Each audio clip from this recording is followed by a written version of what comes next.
शिवशंभो सर्वांना, मी Pragya. Welcome to my mini blog. आज खूप दिवसातून दुपारी वेळ मिळाला होता, त्यासाठी माझं हे अर्धवट राहिलेला झुला आज पूर्ण करण्यास घेतला.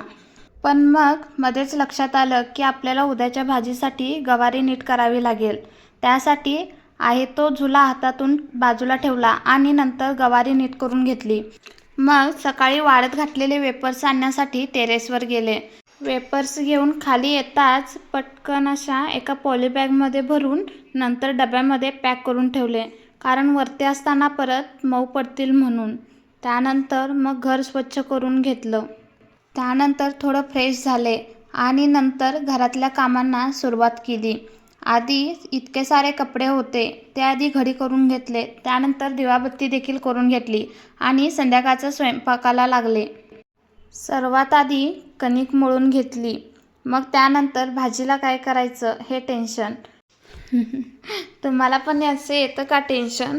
त्यानंतर मग डाळच करायची ठरवली. मस्त अशी डाळीची भाजी केली आणि चपात्या देखील लाटून घेतल्या. चपात्या फुगल्या की मनाला खूप भारी वाटतं. सर्व स्वयंपाक केला आणि थोडीफार स्वयंपाकाची भांडी होती ते देखील घासून घेतली. त्यानंतर मस्त असं रात्रीचं डिनर करून संपवला आजचा दिवस. भेटूया नेक्स्ट ब्लॉगमध्ये. व्हिडिओ आवडल्यास लाईक, शेअर आणि सबस्क्राईब करा. बाय.